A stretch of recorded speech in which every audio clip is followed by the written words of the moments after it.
Olá, sejam bem-vindos a mais um episódio do Antes que a Campainha Toque, um podcast de Escola Note. Eu sou a Sofia Correia e vamos falar de educação. O tema de hoje eu acho que é um dos mais urgentes. Ecrãs. Como educar na era digital? Vivemos rodeados de ecrãs e eles vieram para ficar. Mas como encontrar o equilíbrio? Como recuperar o tempo de qualidade, o tempo de conversa, o tempo de ligação em família? E acima de tudo, como proteger as nossas crianças e adolescentes do uso excessivo e até perigoso da internet e das redes sociais. Este episódio traz uma conversa que eu acho mesmo importante porque toca diretamente na infância e adolescência e a relação com os ecrãs.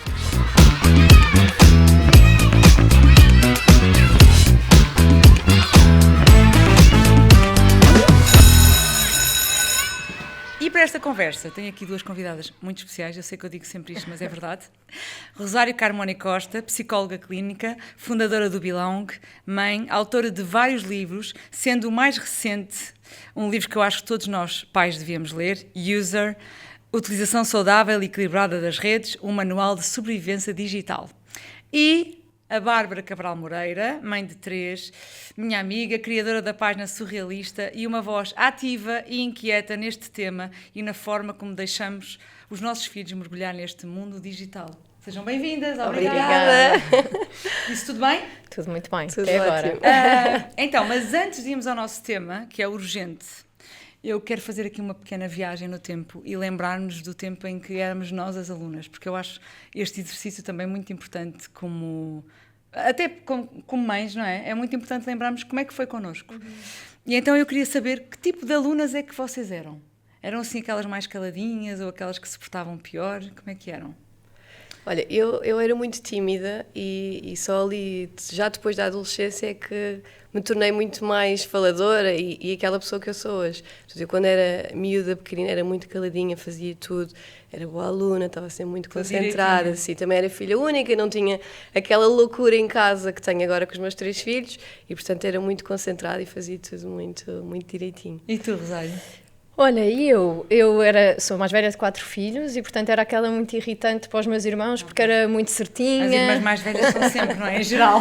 Muito certinha, ótima aluna, sempre na primeira fila. Mas é engraçado estares a dizer isso, porque eu tinha na minha cabeça, a minha concepção, não é? De estar sempre na primeira fila, a tirar 1000 apontamentos, ótimas notas.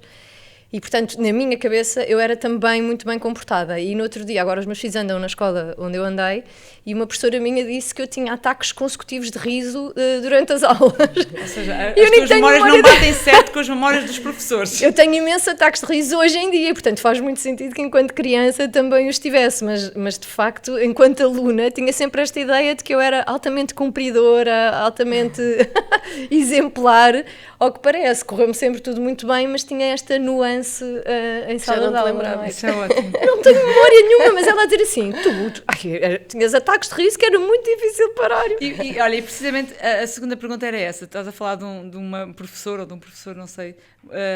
Vocês têm algum assim professor que vos marcou? Sim. Eu tive um professor de História que me lembro perfeitamente que até ter tido aquele professor testava a disciplina, não achava piada nenhuma, testava estudar e de repente aquele professor apareceu já mais no 10º ano e eu comecei a adorar a matéria. Mesmo que podem motivam mudar a vida, o nosso percurso, não é? Sim. Eu nem sei se consigo destacar só um, acho que tive mesmo imensa sorte ao longo do meu percurso. Porque os professores com que me fui cruzando contagiavam-nos mesmo, não é? Isso é super importante. Isto tem dado, obviamente, claro que não é o tema deste podcast, não é? Mas dava para pensarmos e para refletirmos sobre isto, o que é que motivava antigamente alguém para ir para a profissão de professor e hoje em dia, não é? Que é tão difícil, são tão pouco reconhecidos e é das profissões mais importantes do mundo, não é? Mas sim, acho que se calhar mais depressa consigo encontrar um que se destaque pela negativa do que um que se destaque pela positiva, porque eram todos de facto muito... Que bom, isso é ótimo sinal. Fiquei mesmo... E o que é que vocês, do vosso percurso escolar, agora que são adultas, mães, o que é que acham que fica mesmo? O que é que acham que na escola é mesmo importante para depois aquilo que nós levamos para a vida? Olha, não sei, eu acho que sobretudo tem muito a ver também com as amizades que tu fazes ao longo do teu percurso escolar, tem a ver com os professores, acaba por estar tudo interligado, não é? Portanto, tu estás Isso ali... pode ser uma resposta, os amigos que eu fiz, não é? Sim, estás a Às construir as tuas bases ali, não é? E são essas as memórias. Ainda não tive um vídeo que me apareceu, aqueles reels que vão aparecendo, e vi um vídeo que perguntava para que porta é que tu querias ir. E também te passou esse vídeo, e uma das portas, de facto, era voltar a estar com os teus amigos de infância, porque são as pessoas que te moldam, não é? São as pessoas que te fazem querer voltar àquele lugar. Eu acho que são as pessoas, é os professores, é os amigos. Eu, se calhar, gosto de pensar, para mim, o que eu acho que ficou mais da escola e que gostava que também ficasse com os meus filhos era uma maneira de estar na vida. A curiosidade, aquilo que hoje em dia tem este nome pomposo das soft skills, não é? De teres curiosidade, de gostares de aprender, saberes te relacionar, estás no recreio, saber alternar a vez, relacionares-te com a autoridade que é um professor, conseguir reconhecer. Mas isso é agora que existe tu já essa como diferença. psicóloga e mãe que consegues fazer Não, essa análise. mas a tua pergunta é o que é que me ficou Sim, da escola. sim. E eu acho que foi isso que me ficou da escola. Com certeza que as relações também ficaram, mas eu diria, para mim, é uma questão muito mais de um pacote global, não é? Eu sinto que na escola o que adquiri foi, sobretudo, uma maneira de estar na vida, É isso, saber estar com os outros, não é? a respeitar uma hierarquia, mas também comigo própria, hábitos, hábitos de estudo, hábitos de organização, hábitos mentais de me lembrar se amanhã tenho educação física, o que é que preciso, e portanto tudo isso que é muito treinado e adquirido na escola, nós depois precisamos no dia-a-dia Claro. de implementar como profissionais, como mães, como mulheres, não é? Como amigas, como filhas. Claro. E agora, pergunta para Queijinho, e já a ver com o nosso tema, com que idade é que vocês tiveram o vosso primeiro telemóvel? Olha, o meu primeiro telemóvel, aqueles gigantes, era como é que é aquilo? O Alcatel amarelo, sim, lembras? Tinha Não era amarelo? que tinha uma Sim. antena. Sim, tu abrias aqui esta Sim, era parte. mais grande. Eu acho que já foi quase entrar na faculdade, portanto foi ali nos 16, 17 anos mais ou menos.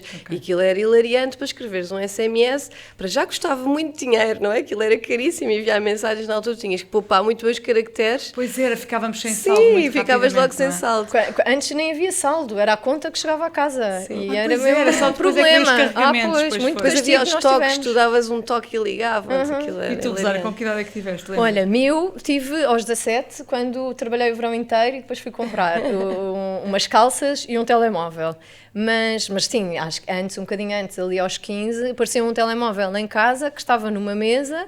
e Que era para uso comum. Para o uso da família. Ok. E Mas antes disso havia o BIP. tinha Nunca sim, tive, sim, nunca sim. tive. Tive um BIP. E ainda havia outra coisa para além do BIP. Era. Não havia. Page, não. Era o pager, não era? Pager, Isso pois já não era. me lembro, Não sei, mas o BIP, eu não tive o nada BIP eu disso. sei que cheguei a ter. Eu só Mas- tive um telemóvel aos 18 e porque vim do Porto para Lisboa. Pois, E sozinha. precisavas sozinha, contactar, claro. claro. Quer tá. dizer, não precisa, já que havia. Exato. É o Tive. equivalente aos pais hoje aos 6 anos, não é? Agora já Mas não é aos 18. Vamos falar sobre... Já lá vamos, já não lá é? vamos. Esta boa desculpa do vai para Lisboa. Então, eu queria só, antes de entrarmos agora aqui mesmo neste tema, eu queria só fazer aqui um disclaimer, diretamente, sobretudo para os pais que nos ouvem, eu espero que também ouçam professores, alunos, todas as pessoas ligadas à comunidade escolar, que têm dificuldade em gerir esta relação com os ecrãs das crianças e adolescentes. Eu acho que estamos todos a aprender a navegar nesta era digital. E tentamos sempre fazer o nosso melhor e aquilo que acreditamos que é o melhor para os nossos filhos. Mas eu gostava que ouvissem este episódio de mente aberta. Ninguém é melhor do que ninguém, eu não sou melhor, a Bárbara nem a Rosário, ninguém sabe ao certo qual é a melhor maneira de gerir esta relação dos nossos filhos com os ecrãs, mas sabemos já que os efeitos são negativos. E tal como há alguns anos atrás se acreditava que fumar não fazia mal à saúde, nós hoje em dia já sabemos que os ecrãs têm efeitos nocivos e é isso que temos que guiar e controlar os nossos filhos, mas queria que ouvissem de mente aberta e não com a sensação de eu já fiz isto ou eu faço isto, estou a fazer mal, de se sentirem culpados. Portanto, eu gostava que se despojassem dessa culpa e que ouvissem de mente aberta, porque o que nós precisamos de fazer, de forma urgente, é saber como é que os guiamos neste caminho. Eu se calhar só para complementar, não é? Porque esta conversa não pretende em momento nenhum ser um julgamento. Exatamente, não é? claro. Nós estamos todos a navegar à vista É mesmo isso. e aquilo que estamos todos a dizer agora, se calhar daqui a 2 ou 3 anos vamos ter visto de outra forma. Acho que nós não podemos ignorar o que já se sabe, Como e é isso é que vai óbvio, ser é isso, perigoso. é não é? isso. Claro. E acho que também, só para complementar, muitas vezes os pais dizem que já é tarde demais. Eu já ofereci um telefone, eu já não consigo voltar atrás. E nunca é tarde. E nunca é tarde. Nunca é Há tarde. sempre forma de voltarmos atrás. E eu gostava de vos perguntar que espaço é que ocupam os ecrãs na vossa família? Como é que... A Rosália, agora não tanto como psicóloga, mesmo como mãe, porque também me interessa muito esse lado, porque é o do dia-a-dia, não é? Porque uma coisa é em consultório, tu dizeres... Não, Claro, a não, teoria. O dia-a-dia não é bem assim. E por isso é que eu disse a notícia deste episódio, que é, nós somos todos especialistas, não é? Porque os especialistas somos nós que vivemos o dia-a-dia, não é? Os pais, os auxiliares, os professores, porque quem vive o dia-a-dia é que sabe como é que as coisas são, não é? E gostava de saber como é que é essa relação em vossa casa, com os ecrãs dos vossos filhos. Queres começar? Posso começar? Olha, é muito menos bem conseguida do que eu queria nos adultos lá da casa, portanto, entre mim e o meu marido. Ou seja, foi e é muito fácil para nós e muito claro para nós que este não é um lugar para os miúdos, não é? Portanto, é muito claro para nós eles não terem telemóvel, é muito claro para nós eles Que idade é que têm os teus filhos? Um faz 10, outro faz 9. Ok. 10 e 9. E, portanto, para nós isto é muito claro. E depois, não vou já falar do episódio todo, mas hei de querer falar sobre as competências que nós precisamos que os nossos filhos treinem e adquiram antes de poderem ter os ecrãs. Isto foi muito fácil. Sinto que tanto o meu marido, que é o Diogo, como eu, acho que o Diogo e eu temos uma dificuldade diferente, não é? Somos de outra geração, não crescemos com isto e, portanto, acho que temos a teoria e acho que estamos muito bem orientados relativamente ao mal que isto faz às crianças. Acho que temos ainda alguma dificuldade nós em conseguir Desligar. gerir. Sobretudo a aplicação do WhatsApp, mais do que redes sociais, acho que isto também é minimamente fácil para nós, também porque a nossa profissão não é no digital, mas a questão dos grupos, a quantidade de pessoas que vão falando connosco constantemente, ainda esta ideia... Nós estamos sempre ligados o tempo todo, não é? Sim. E nós adultos também estamos, obviamente, com uma adição aos ecrãs, paradigma não é? anterior de que somos educados a que quando alguém nos aborda nós respondemos e que já estamos a dever a resposta, não é? Portanto, Ou seja, Parece quando- mal não responderes quando logo, que a tu- pessoa vê que tu leste É e tu isso. não Quando tu É recebes isso. uma Acho que isto é mais notificação, difícil. achas que, não é? Ficar ali aquele ato de 1 hora para responder, uma pessoa parece que já se sente mal, não é? E mesmo que estejamos até muito tranquilos que não temos que responder logo, fica uma lista de afazeres aqui na parte de trás da Mental. cabeça, não é? Sim, Tenho que responder a não sei quantas, tenho que responder a não sei quantas.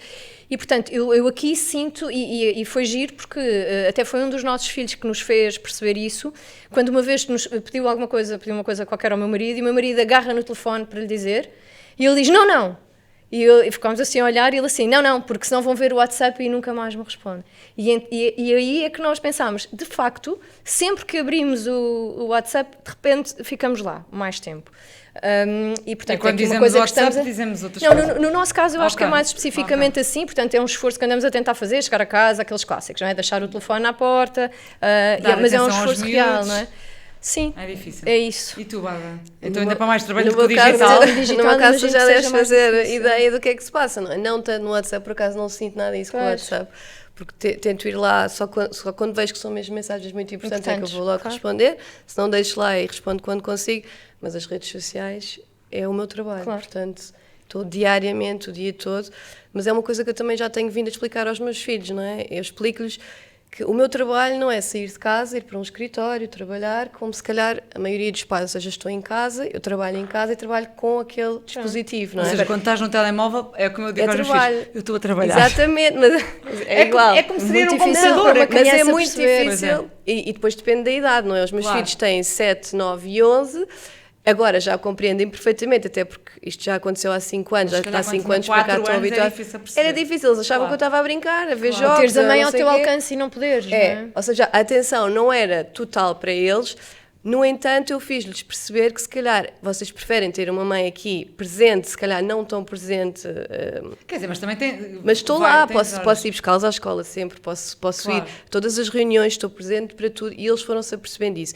Mas de facto é uma coisa que eu tenho vindo gradualmente, ou seja, eu ainda respondo a todos os comentários, a todas as mensagens e gradualmente eu vou ter que parar de fazer isso, porque Não, é criar uma hora, despende imagina. muito tempo, sim. E tem- Depois Só de que eu pôr os acho que miúdos isso a ainda é dormir, pior. voltas A para nível de organização, para mim, carga mental é um bocadinho como tu estavas a falar do WhatsApp, mas eu é nas redes sociais. Se eu não trato logo, aquilo acumula, então aí é que eu fico ainda pior. Portanto, isto depois acaba por ser também uma organização nossa. É isso que eu ia dizer, ou seja, o desafio é, se isto é um trabalho para ti, então deve ocupar as horas do trabalho. Exatamente, sim. Criar um horário, não é? E, portanto, se é um trabalho, não é? Ou seja, se a criança dos 2 anos pudesse falar, dizia, está bem mãe, se este é o teu trabalho, então só devias trabalhar na hora em que trabalhas. Exatamente. Então agora imaginem, Só se que é tão muito difícil para nós adultos Super, não é? gerir não é? Estar sempre ligado a estas notificações, o que fará para crianças? E eu estas férias li o livro Geração Ansiosa, que eu aconselho, acho que todos os pais deviam ler. Agora estou a começar a ler o livro o User, que comecei agora, mas ainda não acabei, mas vou ler todo, que também acho que toda a gente devia ler. Vou deixar aqui uns dados dos estudos que o Jonathan nos traz, que os sinais de alarme são 4, não é? Da utilização excessiva dos telemóveis. Menos sono, menos interação social verdadeira, menos capacidade de atenção e de concentração e maior dependência dos ecrãs. E eu ia-te perguntar, Rosário, agora, como psicóloga, em consulta, o que é que mais tu observas nas crianças e adolescentes relativamente ao impacto dos ecrãs? Deixa-me só dizer-te que esses 4 pontos que tu falaste não são tanto sinais de alarme, são consequências, não é? Sim, consequências já do assistido. Não, só porque às vezes... Sim.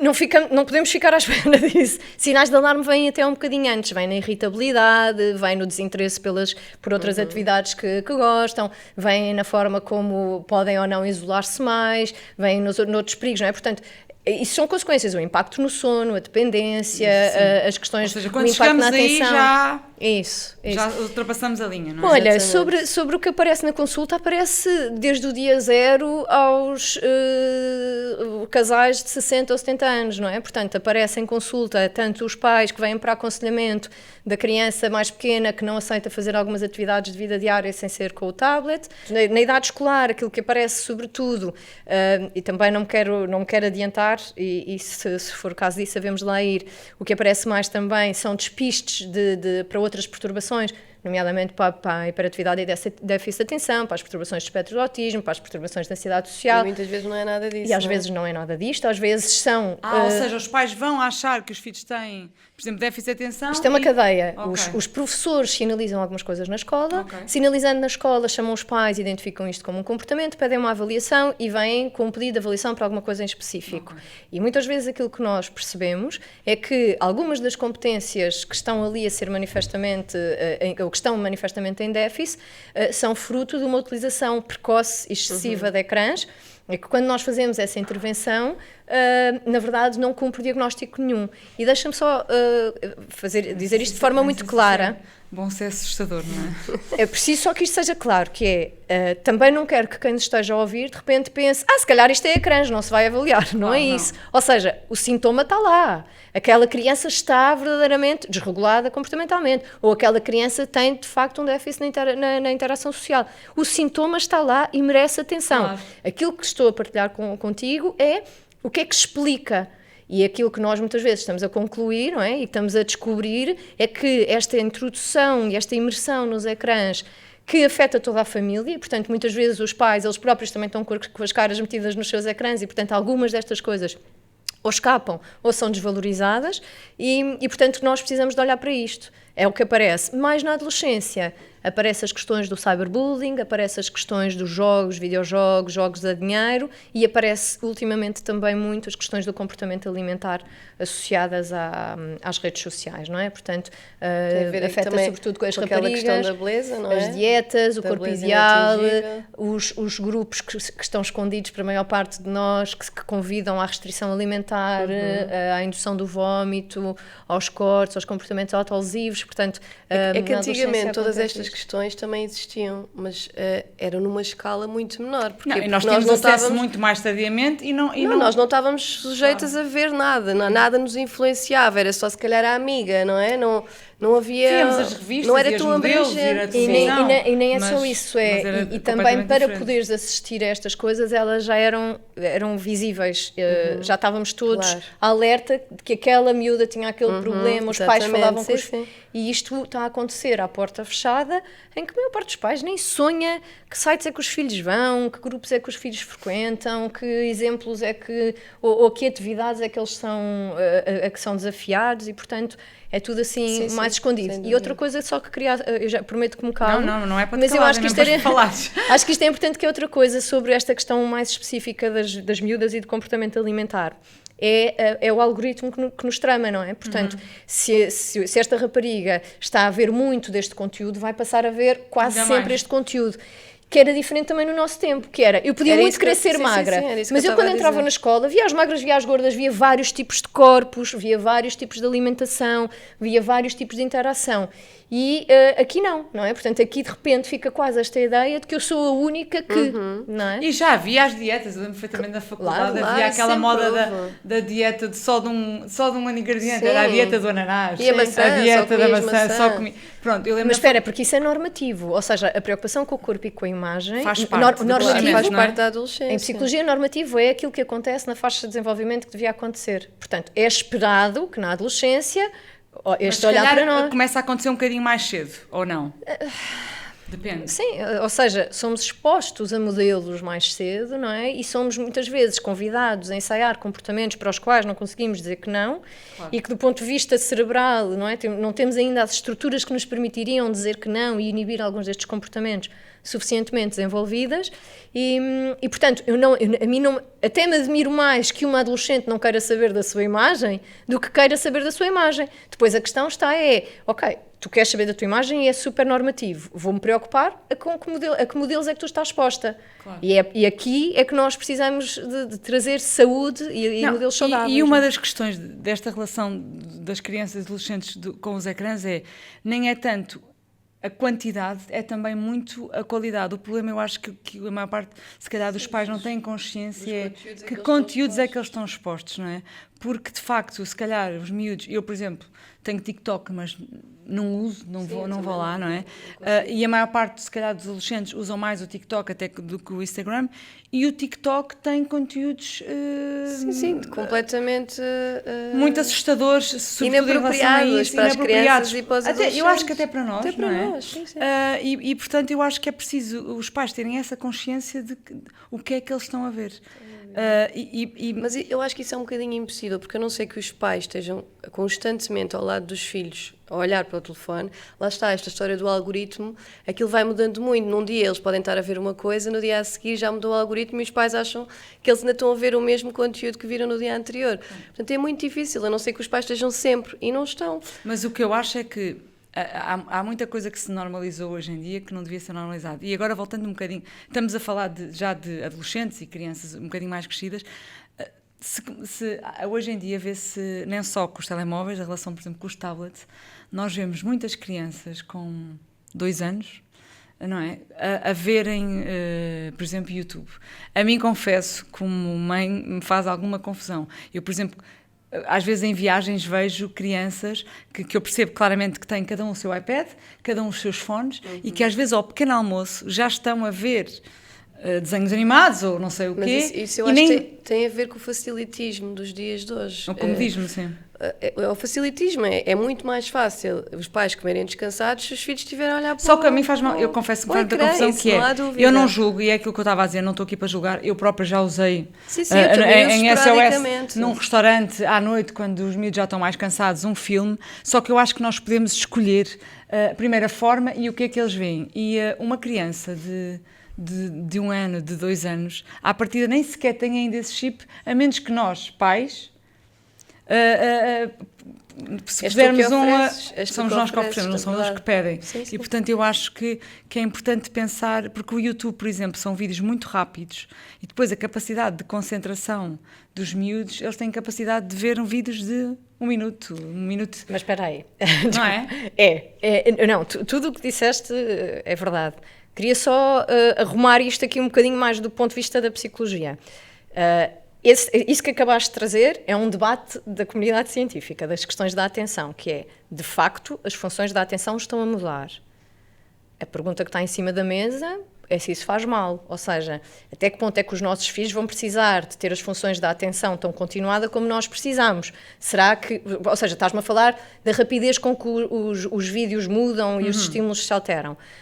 Há estudos que nos indicam que, do ponto de vista da capacidade de manter a concentração por longos períodos de tempo, a nova geração está pior do que a nossa, mas na capacidade de dirigir rapidamente a atenção e de absorver o conteúdo rapidamente, eles estão melhor que nós. Claro. Percebes? Portanto, e a pergunta é, no futuro, o que é que vai ser mais útil para eles? Se a informação continuar a chegar-lhes um bocadinho à moda destes vídeos, então não precisamos nos preocupar com isso em específico. No exemplo que tu deste, há milhares de outras coisas que nós temos que nos preocupar. No exemplo do restaurante. Eu diria, por exemplo, isso que é. A mim faz-me confusão eles nem sequer perceberem o que é que estão a comer. Então, mas espera. Então, eles ficam aliados da realidade. Eles não estão a viver um momento. É Eles não estão ali. Eu às vezes digo isto aos meus filhos, quando estamos em família e está a acontecer algum momento. Eu às vezes explico, já viram que se vocês se estivessem a ver um filme no iPad ou se estivessem com o telemóvel, vocês não estavam a viver este momento, isto não vos ia ficar na vossa memória. Ou seja, o que eu noto nas crianças e nos adolescentes hoje em dia é que a vida passa completamente distraída. Eles estão sempre constantemente distraídos, eles não sabem estar entediados. As crianças hoje em dia não sabem.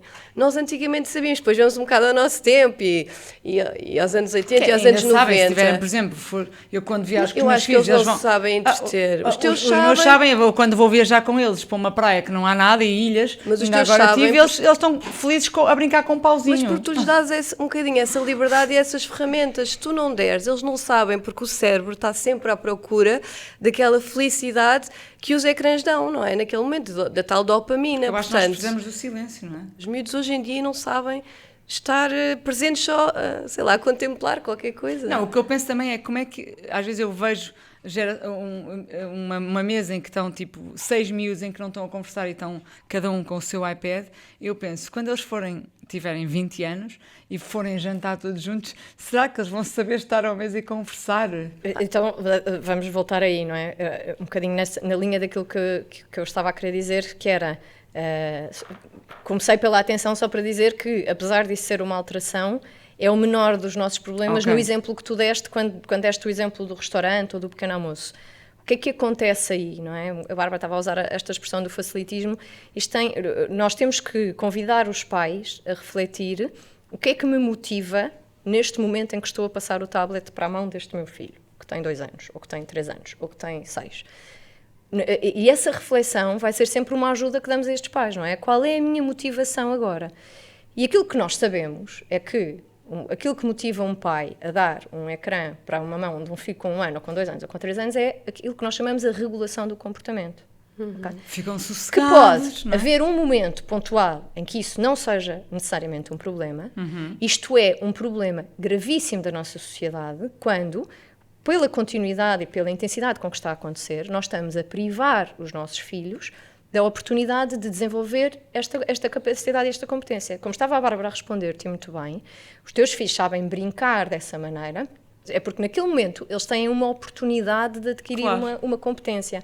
E nós podíamos estar a ter exatamente a mesma conversa aqui sem dizer tablet ou ecrã desde o início. Nós podíamos estar a dizer o que é preciso a uma criança adquirir e desenvolver para se tornar um adulto saudável. Claro. E nós podíamos não dizer nós queremos, não é? ecrã nem tablet nunca. Nós iríamos dizer, olha, vai precisar da competência de se aborrecer e de saber ocupar o tempo. Agarrando agora no segundo exemplo que tu estavas a dar sobre estar à mesa, vai precisar de saber conversar com um grupo de amigos se for jantar fora.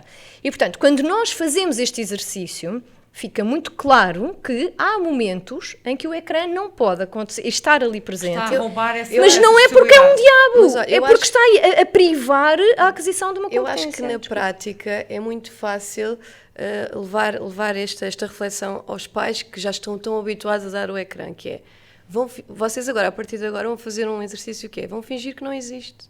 Não há telemóveis, não há tablets. O que é que vocês faziam com os vossos filhos no restaurante? Ou o que é que vocês faziam com os vossos filhos noutra situação em que costumam oferecer o ecrã? E caneta, não é? Não existe, mas é mesmo um bocadinho isto. às vezes as pessoas, para começarem a questionar-se sobre certos comportamentos que já levam como normal, Adquiridos, que não já é? Pensam, não é? Já faz parte da rotina. Está normalizado. Eu acho que o ideal é questionar essas pessoas e se não existisse. Também costumo dar muito este exemplo, e tu sabes falar sobre isso, sobre a história das palmadas, que não é o mesmo tema, mas se vocês não tivessem mãos, como é que estavam a resolver o comportamento do vosso filho naquele momento? Porque há muitos pais que já estão habituados a dar o gesto da palmada, não é? Eu costumo sempre dizer isso, imaginem que não existe. Portanto, o que é que vocês faziam? É um bocadinho...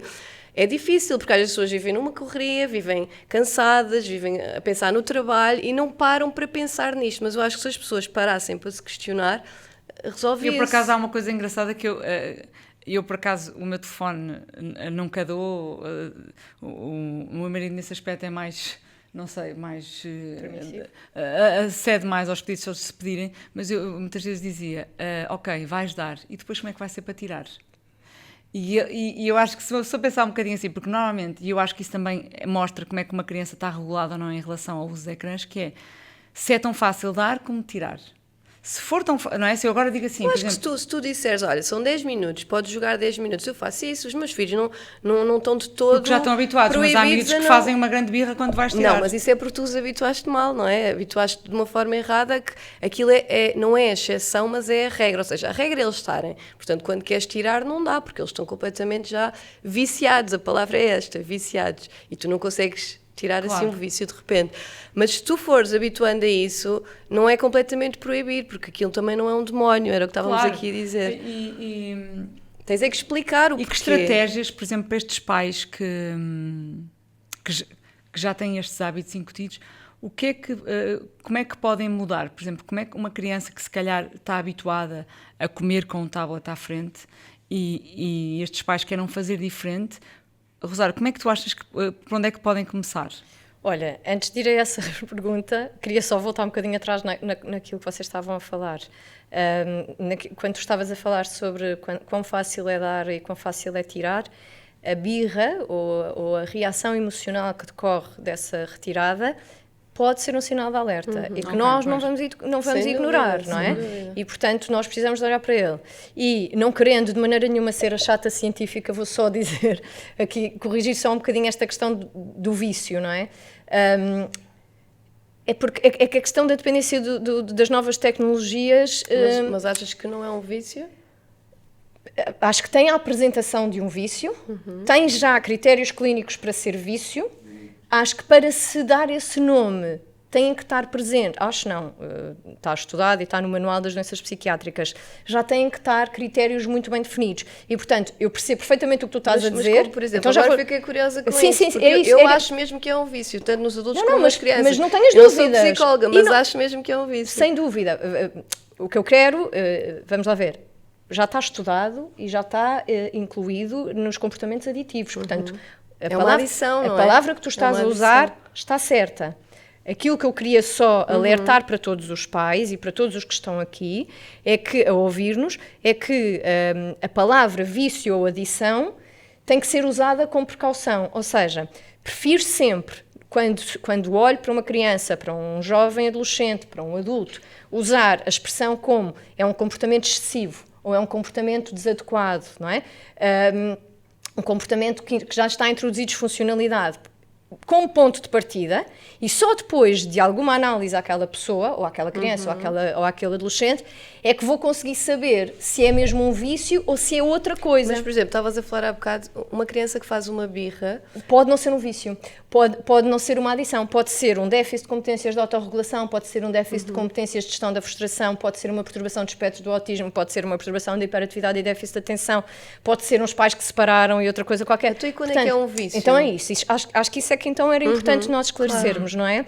Quando há sempre uma maneira muito fácil de ajudarmos as pessoas a perceber com dois critérios muito importantes, que são dois critérios comuns a todas as outras dependências, que é o critério da tolerância, ou seja, eu precisar cada vez mais do estímulo para obter o mesmo nível de prazer e de satisfação, que não se verifica na maior parte das crianças, que usa sempre mais ou menos a mesma quantidade e, portanto, não são miúdos que no dia seguinte precisam de mais 10, de mais 20 e de repente já são maior parte, não é? Eu já acompanhei casos de 16, 17 horas de ecrãs por dia, Sim. mas a larga maioria dos miúdos de 2, 3 anos não é isto. Claro. E, portanto, não cumprem critérios para uma dependência. Ainda bem, E, nomeadamente, Sim, outro critério que é assustador. importante, que é o critério da abstinência, que é o que é que me acontece psicológica e biologicamente quando o estímulo me é retirado. Pronto, isto é importante. Por exemplo, uma criança que está habituada a ficar uma semana sem ecrãs, Pronto, não é? e que de repente, quer dizer, já recebi mães esmurradas, pais esmurrados, não sei quantas as pessoas ou despedidas, ou já chumbaram 3 ou 4 vezes,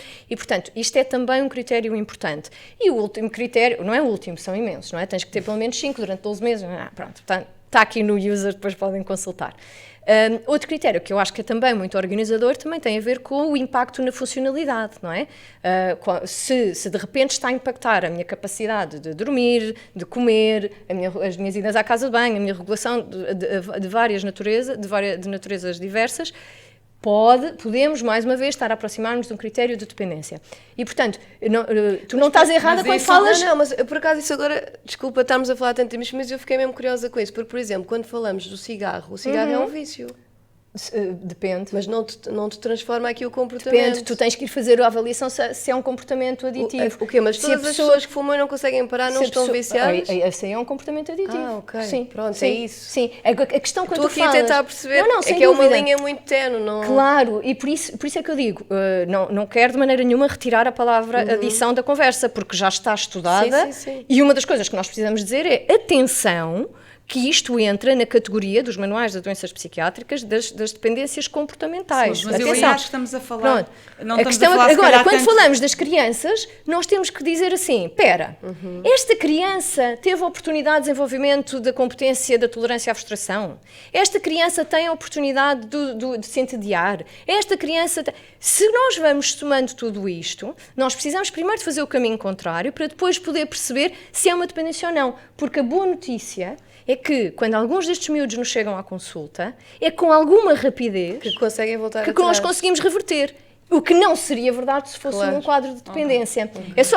Só queria, desculpem, mas é que às vezes nós Não, dizemos, mas eu acho que é importante com facilidade, também chegamos à consulta e perceber dizemos, aqui a doutora, o meu filho está diferença. viciado e tem 2 anos, não é? Calma. Mas aí, com 2 anos, eu Eu, por acho que... acaso, aí estava a falar mais dos miúdos já mais crescidos. É isso que eu Claro, estava a e às pensar vezes também, mais comprem. Tipo, horas e horas, os adolescentes. Sem dúvida. E mesmo nós, adultos. Eu acho que tem aqui uma certa Sim, claro, adição em relação ao claro. telemóvel. Mas, por não é? exemplo, Uma coisa tem a ver com um comportamento que tem contornos, não é? Um comportamento aditivo, outra coisa é um diagnóstico clínico Claro. de uma dependência. Sim, claro. E isso, eu sei que é só uma questão de nomenclatura, mas nós precisamos de ter cuidado, porque felizmente, a maior parte do Dá uso para excessivo, reverter rapidamente. a maior parte do uso excessivo e desadequado dos ecrãs não cumpre critérios para uma dependência, ainda bem. Ok. Ainda bem, muitos cumprem, mas a maior Claro, parte não. mas por exemplo, aí estamos a falar, eu estava a falar inicialmente de crianças mais pequenas, eu acho que aí é fácil, se os pais souberem gerir as O problema é que não crianças... sabem, Pronto, é que depois chegam já na dependência. pronto, Já é tarde. Pronto, é isto que os pais percebam É que é por isso que importante. esta conversa é importante. Que os pais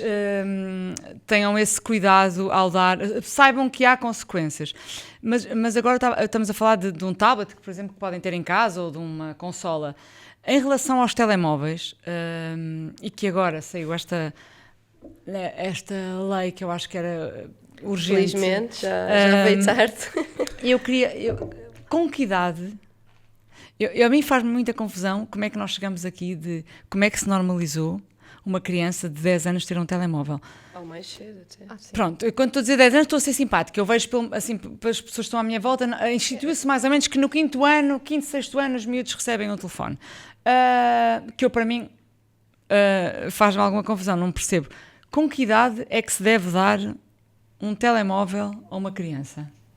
Eu E não para sei. quê? Um Eu não sei qual é a telemóvel dele criança. próprio, não é? Um telemóvel que seja dele. Sim, o telemóvel. Porque eu acho que isso também faz uma grande diferença na relação com os ecrãs. Por exemplo, os meus filhos não têm nenhuma consola, têm um iPad que é nosso. Eu digo sempre, é o iPad das viagens. Ou da casa. Nunca lhe ofereci. Eu acho que isto começa por aí.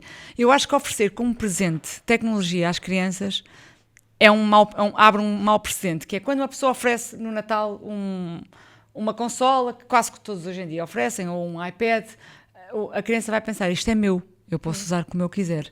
Portanto, eu acho que logo aí, a estratégia de Acho que dizer não, o iPad é nosso... Só ofereceres e disseres, é da casa. Por exemplo, Pronto, eu tenho 3 mas filhos, é isso eles que eu têm estou a uma dizer. console e jogam todos, e jogamos nós todos em Sim, família. mas o que eu estou a dizer é que a maior parte das pessoas dizem, Isto é fazem da casa, não é oferecem teu. Exato. a essa criança em específico, no Natal. Mas espera, acho engraçado essa abordagem, porque fico na dúvida em que é que isso é diferente. Agora, imagina que não é um ecrã, tu dás a boneca à tua filha, estás a dizer que é dela. Claro, mas o iPad eu não dei. Pronto, é isso. O iPad é como se fosse a televisão lá de casa, então, não é do meu filho específico. Exato, portanto, o ponto de casa. partida tem que ser... Não, mas é que mesmo que fosse, vamos imaginar que, assim, que na tua pedagogia tu querias muito dar um tablet a este filho. Ainda assim, podias, apesar de lhe ofereceres, podias exercer o teu papel de parentalidade a dizer as regras para a utilização disto são claríssimas e isto é-te retirado. A maneira como às Mas vezes... eu acho que o problema é esse, não há regra. Quando se dá, não se estabelece essas regras. Tem não é? que sempre ser estabelece essa exceção. Tens sempre que dizer que é exceção. A utilização daquele dispositivo, seja ele qual for, eletrónico ou digital, tu deves sempre dizer que é exceção. E vamos aqui fazer regras, quase que se for preciso fazes uma lista. Eu, por acaso, tenho uma lista em casa e eles adoram até escrever as regras e tudo. Até às vezes acho que funciona melhor na cabecinha deles. E acho que deve ser sempre a exceção. Não deves proibir completamente. Claro, e também acho que não deves proibir sem explicar o porquê. Eu acho que a comunicação e a conversa aqui é super importante para que as crianças consigam gerir isto de uma forma em que não fiquem frustradas, em que não se sintam as únicas porque todos os outros têm e eu não tenho. Se eles perceberem o porquê de tu estares a dizer que não... Eu acho que eles próprios vão compreender e vão querer. Eu sinto isso. Eu acho que os meus filhos. Eu também sinto isso. Quanto mais assertivas e certas daquilo que nós dizemos estamos, mais fácil. Por exemplo, o YouTube é proibido em minha casa e é muito engraçado que eu já apanhei o meu filho mais velho em casa de outras pessoas. A dizer aos amigos. Não, assim de lado. E eu achei estranha. Mas porquê é que não estás a olhar para o ecrã? Está a ver YouTube. E eu, ok. Porque já sabe que é proibido. Portanto, eu acho que quanto mais claras são as regras, mais fácil é. Mas queria-vos perguntar isso. Deixa-me só complementar com a clareza das regras. Não é só, é que isso que tu disseste é mesmo importante. Não é só a clareza das regras, é a convicção com que nós dizemos e não nos demitirmos do papel de pais. Eu não preciso de saber o nome do jogo, onde é que se liga, onde é que se desliga, para saber que não quer que tu uses. Porque se eu já me fui informar, se eu já sei como é que aquilo funciona, se eu já sei o que é que tu precisas de fazer antes, eu posso dizer, aqui, nesta casa, usa-se desta hora até esta hora, ou não se usa nestes dias, ou tu não vais ter até à data de não sei quando. Portanto, e aquilo que acontece é que este gap geracional entre as competências tecnológicas dos nossos filhos e as competências tecnológicas dos pais, muitas vezes os inibe de ocuparem o lugar que precisam de ocupar. Acham que como não percebem... Não precisa de perceber. Tem que se informar, tem que estar junto do filho, tem que saber em que é que aquilo é bom ou que aquilo é mau, e a partir do momento que decidam... Eu acho que depois é um bocadinho também aquela história de todos têm, se todos têm é porque não faz mal. Portanto, se não faz mal, o meu filho também pode usar. Mas, por exemplo, e não perguntam... Em relação a isso do todos têm, por isso é que eu queria perguntar, qual é que acham que é a idade ideal para dar um telefone a uma criança? Olha, um smartphone. Assim, na minha opinião, e segundo aquilo que eu vou vendo, e sei que é prejudicial para os miúdos, já se sabe que é. Portanto, olha, no outro dia vi uma frase que dizia algo do género: temos uma faca muito bicuda, muito pontiaguda, que fere com muita facilidade. Tu não vais entregar para as mãos de uma criança. É exatamente igual ao telemóvel. Eu posso usar o telemóvel como adulta porque já tenho capacidade mental, emocional para lidar com aquilo. Os miúdos não têm. Portanto, é muito simples. Não é dizer, porque depois isto é muito bonito dizer que os filhos não têm, mas os pais usam, especialmente na nossa profissão, não é? Que é, mas a mãe está sempre nas redes sociais e a criança não pode. Claro que não, porque é uma criança. E porque eu, enquanto mãe, sei que é prejudicial, então eu não lhe vou entregar um telemóvel. Não faz sentido. Claro, nós falamos muito disso. Eu sei que há muita gente que usa esse argumento de mas nós também não damos o exemplo. E obviamente que nós temos que tentar ser saudáveis em relação ao telemóvel, mas eu acho que as crianças são, pelo menos eu vejo as coisas assim, as crianças são crianças, nós somos adultos, eu também posso votar, conduzo, posso beber álcool, posso fumar, e não é por isso que eu ofereço ao meu filho um copo de vinho ou um cigarro Como é depois de óbvio. jantar. Tu não ofereces nada que seja prejudicial, e se tu sabes que isto é prejudicial, não vais oferecer. Exatamente. É E fácil. portanto é também esse argumento às vezes de como é que eles não andam de ter telemóvel se nós também temos? Porque há coisas que os Claro, adultos fazem não. que as crianças não fazem. A mim parece muito claro, eu acho que às vezes falta muito, não sei, bom senso. Eu acho que não é bom senso, eu volto outra vez atrás, eu acho que é falta de questionamento interior mesmo, da nossa forma de gerir a parentalidade, de sermos mães, de sermos pais. Nós não paramos para pensar nos comportamentos que já estamos habituados a ter, na normalização e não temos que ir todos atrás só porque os outros fazem. E na maioria, estás a perceber? Portanto, nós vamos sempre atrás da maioria, em vez de pensarmos o que é que faz sentido para a nossa família ou o que é que faz sentido para aquela criança que é nosso filho e que nós queremos o melhor para ele, não é? Eu, por exemplo, como mãe, estava um bocadinho preocupada antes de haver de sair finalmente o decreto-lei que proíbe os telemóveis nas escolas, os smartphones, até ao 6º ano, que eu espero que seja até ao 9º, em breve. Sabia que o meu filho não vai ter, pelo menos até aos 13, não vai ter um smartphone. É o caso do meu, sim. E o meu filho estava até convicto, nem me pede, porque ele já sabe que não há hipótese. O que é que eu tentei fazer? Que eu acho que também é muito importante e eu acho que é um caminho. Eu tentei fazer um bocadinho de campanha no grupo das mães. Usei o WhatsApp, sabia que havia mães que iam dar smartphones aos filhos e o que é que a mim me fazia confusão? Não era os outros terem. O que cada um faz em casa, eu não tenho nada a ver com isso. Mas o teu filho vai estar exposto. Exatamente. Mas a partir do momento em que o meu filho pode, no intervalo da escola, ter acesso a um conteúdo que eu, como mãe, não permito em casa, fazia-me muita confusão. Então tentei fazer. Enviava artigos, uma sensibilização. Eu fiz exatamente igual. E imensas pessoas foram dizer, eu não vou dar. E é muito engraçado agora, portanto foi proibido, meu filho entrou agora no 5º ano e no grupo das mães até já há que Nokia é que se compra e eu penso assim, mas para quê? Qual é a necessidade extrema de nós darmos um telemóvel a um telefone, mesmo que seja um dumb phone, a uma criança de 10 anos? E as pessoas respondem, porque me dá muito jeito, porque os avós vão buscar, porque eu não sei onde é que ele está na escola. Eu acho que nós estamos a pensar de forma muito egoísta no nosso próprio conforto, porque é mais fácil, e não estamos a pensar nos nossos filhos, porque eu acho que é muito importante os nossos filhos saberem irem a pé sozinhos para casa. Eu com 10 anos já ia, vou fazer agora isso com o meu filho, não lhe vou dar telefone. E eu acho que temos que resgatar, eu tenho pensado muito nisto, eu acho que nós agora... E é uma coisa que também... Mas, Sofia, eu acho, aí já não concordo tanto. Depois eu já vou explicar porquê, mas, por exemplo, o teu filho vai sozinho para casa, porque se calhar está mesmo pertinho de casa. Não vai, é uma coisa que eu vou... Mas eu vou agora mas há pessoas treinando. que têm uma realidade completamente diferente e eu compreendo que existam pessoas que precisam mesmo de contactar com os filhos, seja por que motivo for, não é? Portanto, eu não me choca absolutamente nada um Nokia com teclas, porque o Nokia com teclas faz exatamente aquilo que é suposto um telefone fazer, é estares em contacto com o teu filho, ou o teu filho, se estiver aflito, pode-te ligar mas isso tu e enviar aflito, uma Bárbara, mensagem já é um rápida. comodismo, porque Eu a acho. escola, se houver alguma questão Não, com o teu estou a filho, dizer vai fora. telefonar. Calma. Estou a Estou falar fora. Não é dentro da escola. Não precisam absolutamente Sim, mas de às vezes telemóvel. as realidades que eu vejo, porque eu vivo numa Eu digo realidade fora, quem privilegiada, eu sei que há crianças que vão a pé para casa, vão de autocarro, apanham um comboio e de facto aí acho que faz sentido. O que eu digo é que, por exemplo, no caso da comunidade que eu tenho à volta dos meus filhos, que é uma comunidade privilegiada e eu tenho noção disso, andam em colégios privados, é muitas vezes por comodismo, eu não sei onde é que ele está, mesmo a escola é grande, mas e combinar sempre um sítio, aquilo que nós fazíamos. Eu, por exemplo, agora descobri, neste primeiro dia de aulas, que havia duas crianças na mesma escola que vivem na mesma rua que nós, um no mesmo prédio. E eu disse, espetacular, eles podem começar a ir juntos, vamos criar uma rede para eles irem e virem juntos quando for preciso, porque à partida eu vou levar e buscar os meus filhos, mas vai haver dias que se calhar que eu preciso, não é uma coisa imediata, e que se calhar ele vai poder um dia vir sozinho, ainda são 20 minutos a pé, não é assim tão perto. Eu percebo o que estás a dizer, mas eu acho que os Nokias não entram aqui, no meu ponto de vista, não entram aqui nesta parte dos ecrãs.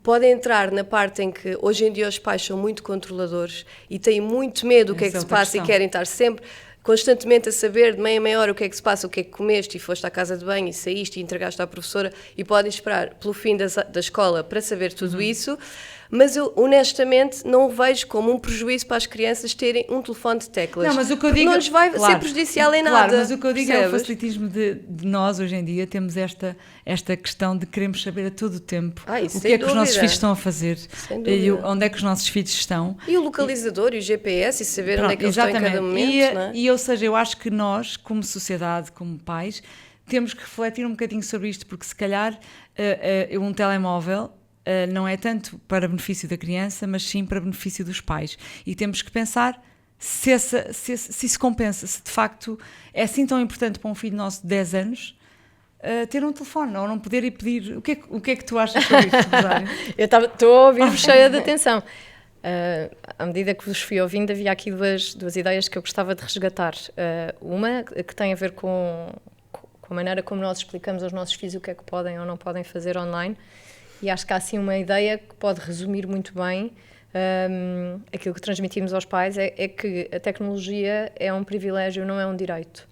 E quando os nossos filhos crescem com esta consciência, não é? Eles sabem, ou passam a saber, que há um conjunto de coisas que têm que manifestar primeiro e que têm que demonstrar primeiro para poderem usufruir deste privilégio, e depois de já terem acesso ao privilégio, há outro conjunto de coisas que têm que fazer para o manter. E, portanto, se nós tivermos isto muito claro, eles vão ser, obviamente, muito peritos a fazer-nos sentir que é um direito, porque toda a gente tem, porque Claro. eu preciso, mas isso é o papel deles. Como nós já cumprimos o nosso papel ao longo do nosso desenvolvimento, na maneira como nos relacionamos com os nossos pais, portanto, eles vão fazê-lo muito bem, e nós, muito bem, iremos devolver. Isto não é um direito. Isto é um privilégio que tu adquires, isto é uma ferramenta, usando aqui a metáfora que a Bárbara usou da faca pontiaguda, isto é uma ferramenta que tu vais usar quando demonstrares capacidade para o fazer. E, portanto, só para responder diretamente à tua questão de quando é que a criança deve ter telemóvel, eu não te sei dizer, porque eu não sei quais são as crianças das pessoas que nos estão a ouvir. Claro. Eu não sei se o filho de 17 anos de alguém que nos está a ouvir já tem capacidade de ter um telemóvel e nem fazer. pode ter, e outro contra ele já Pronto. pode ter. E, portanto, e este contra ele, se calhar, ter uma ansiedade social grande e ser importante para ele estar no grupo e poder ter um ponto de partida para no dia seguinte conseguir conversar na escola, eu não sei quem é. Claro. Eu, por exemplo, olho para os meus filhos e o meu filho mais novo, neste momento, conseguiria fazer uma utilização mais protegida dos ecrãs do que o meu filho mais velho, que é mais impulsivo, que é mais, às vezes até um bocadinho mais ingênuo, acredita em algumas coisas. Portanto, eu não sei quem é que está aqui, sei o quê do ponto de vista da ciência, que até aos 13, 14, 15 anos, do ponto de vista das estruturas cerebrais, não vão ter boa capacidade para tomar decisões online, não vão ter capacidade para distinguir o que é que alguém bem intencionado ou não vão ter capacidades de fazer uma inibição total de impulsos, porque obviamente que me apetece ficar mais um bocadinho, obviamente que está ótimo à meia-noite estar a conversar com as minhas amigas, mas eu tenho que desligar porque amanhã tenho que ir para a escola. Portanto, aqui acho que é muito importante nós lembrarmos disto, não é? Portanto, se nós trouxermos para a nossa cabeça, isto é um privilégio. Eu gosto muito dessa ideia. Não é um direito adquirido. Porque hoje em dia, não é? Parece que os miúdos já sentem ou já sabem que com 12, com 10, com 13, depende das famílias, vai ter um telemóvel seu. E hoje em dia é isso a dizer. A resposta que eu dou aos meus filhos, que sempre que me perguntam quando é que vão ter um telemóvel, é sempre a mesma, que é, não faço ideia. Não faço ideia. Sei, e digo sempre, depois complemento, sei que antes dos 13 não é, a partir daí eu não faço ideia. Eu também digo isso ao meu filho. Eu quando acabei de ler o Geração Ansiosa disse, talvez aos 16, a brincar com ele, sei que... Mas eu já disse isso aos meus, então redes sociais nem sequer é questão, antes dos 16 não vão ter redes sociais. Mas eu acho também muito interessante isto que estavas a dizer, por exemplo, por exemplo, de uma criança de 13 anos que tem alguma dificuldade em lidar com o outro, que por exemplo, ter acesso a um WhatsApp pode ajudá-lo. E acho que há muito essa questão também da exclusão, não é? Nós não queremos nunca que os nossos filhos sejam os únicos a não ter, mas eu acho que se todos como sociedade mudarmos estas normas, se calhar isso não vai acontecer. E não devias ter medo, eu recebo muitas... Não é bem de educar, não devias ter medo desse bullying, como as pessoas dizem, que depois o meu filho vai sofrer de bullying se for única, não ter. Eu acho que temos que dar a volta à questão, dar-lhes ferramentas em casa para eles serem capazes de defender disso ou de perceberem o porquê, porque eu acho que muitas vezes o que acontece é que os miúdos ficam em sofrimento e ficam aflitos com isso, porque De eles não não terem, perce- sim. de não terem, porque não percebem bem o motivo. Portanto, os pais dizem que não podes, não quero, porque não pode ser. Mas eu acho que se eles perceberem os reais motivos, eles próprios vão saber explicar aos colegas, olha, não tenho por este motivo e por aquele. Diz, Rosário. Queria só complementar aqui na segunda ideia, quando eu há pouco vos ouvi assim bastante caladinha e estava a querer completar, não vos queria interromper, mas a Bárbara estava a dar este exemplo de quando pudéssemos explicar que é a exceção. Não sei se é só pela exceção, ou seja, eu acho que o que tu querias dizer, e com o qual eu concordo, é isto tem que entrar na tua vida como todas as outras 1000 coisas que têm que entrar e, portanto, o ecrã é uma exceção na medida em que eu primeiro preciso que tu faças uma série de outras coisas e depois, pontualmente, o ecrã vai acontecer. Isto para dizer porque é que eu queria trazer isto à conversa. Eu acho que esta conversa sobre os ecrãs e sobre os telemóveis e sobre os tablets e sobre as redes sociais é sempre mais útil quando nós nos focamos na promoção do que só dizer você está a fazer erradíssimo, não devia estar. E o que é que ajuda mesmo os pais? Ajuda a pensarem que a melhor maneira para protegerem os filhos de tudo isto é dar-lhes vida real. E, portanto, o meu filho vai estar tão mais preparado para lidar com aquilo que um dia vai encontrar online, seja uma agressão online, seja alguém que o aborde nas redes sociais, seja a utilização excessiva no tempo, porque não consigo desligar, etc. Vai estar tão mais preparado quanto mais competências ele desenvolveu. Quais competências? Perguntam vocês. As competências de vida real. As minhas competências de conseguir interagir, de chegar a um sítio, Brincar, não é? de ligar, de saber que, olha, realmente não foi justo, o dado caiu, podes jogar outra vez, ou deste-me um encontrão, não gosto que faças isso, contaste o meu segredo, não te admito. Portanto, há aqui um conjunto de competências que nós só vamos conseguir treinar e adquirir se a nossa vida real for diversificada. E, portanto, sim, de vez em quando vai ser buscado pela mãe, mas de vez em quando vai a pé, de vez em quando vai à avó. Hoje faz ginástica, amanhã pode estar a ouvir música porque a mãe pôs um concerto não sei o quê e ele está a ouvir o concerto. Quanto mais diversificados forem os interesses, mais protegidos estão por esta dupla via. Primeiro, porque o interesse deixa de ser só exclusivamente o computador e os ecrãs, isto já é uma forma de proteger. Tenho um conjunto alargado de interesses e de coisas que eu gosto de fazer e, portanto, não vou ficar só nos ecrãs. E a outra via pela qual protege é que essas experiências de vida real vão dar tantas competências que, um bocadinho à lei do que a Bárbara estava a dizer, não é? Chegar à escola e poder-me defender ou preparar-me para se for atacado, mas eu também só estou preparado nisso se tiver outros momentos em que estou nessa interação. E, portanto, em vez de estarmos só a olhar para o ecrã, o tempo de ecrã, e não vou dar, ok, que coisas é que eu quero que o meu filho desenvolva? Que competências é que eu gostava que ele tivesse? Porque os ecrãs, a tecnologia tem coisas incríveis. Eu, por exemplo, o meu filho Duarte, que tem uma perturbação de linguagem, durante a pandemia, que estávamos todas fechadas em casa, eu descobri, lá está no YouTube. Não era proibido? Era proibido, mas há exceções. Uns vídeos de uma terapeuta da fala brasileira, e foi com aqueles vídeos que ele começou a dizer as primeiras palavras. Portanto, eu acho que, de facto, hoje em dia há coisas incríveis na internet. Sofia, Os nossos são filhos podem... fundamentais, atenção. E como é óbvio... E fazem parte da nossa vida hoje em dia, fazem não parte da podemos nossa eliminar. vida e não podemos fugir a isso. Eu acho que eu acho que os pais têm que estar atentos não só à quantidade, mas também à qualidade, de saberem o que é que eles veem, com quem é que eles falam, estarem atentos e criarem regras muito claras sobre a utilização. Por exemplo, há muita gente que também diz, com adolescentes, ainda não cheguei aí, que é, por exemplo, não levar o telemóvel para o quarto, não é? Se é difícil agora os que já levam, imagino que sim, mas quem ainda não deu e vai dar agora, eu acho que se eu calhar... acho que é adiar ao máximo. E cada vez mais falarmos sobre isto para se tornar uma coisa normal. Ou seja, para normalizar esse adiar de entregar um telemóvel para as mãos de uma criança ou de um adolescente. Exatamente. Nós já sabemos que as redes sociais, por exemplo, trazem... os miúdos ficam a ver conteúdo que se calhar muito até é perigoso. Eu não tenho tanta noção como a Rosário tem, não é? É muito mais perigoso do que deixá-los ir brincar para a rua, na Exatamente. verdade. Porque eles estão sujeitos a 1001 conteúdos que não fazem sentido e imagina... Aquilo que eles consomem nas redes sociais vai moldá-los. São as redes sociais das crianças e adolescentes que estão a consumir redes sociais a idades muito, muito precoces. São as redes sociais que estão a moldar e não a vida real. E isso não acontece. E é muito engraçado como as pessoas hoje em dia são tão cuidadosas. Há pais que estão cuidadosos com os filhos, de não querem que caiam isto ou aquilo, e depois entregam um tablet para a mão com uma internet que é um mundo inteiro lá dentro, e sem... Lá está, porque eu acho que não param para pensar.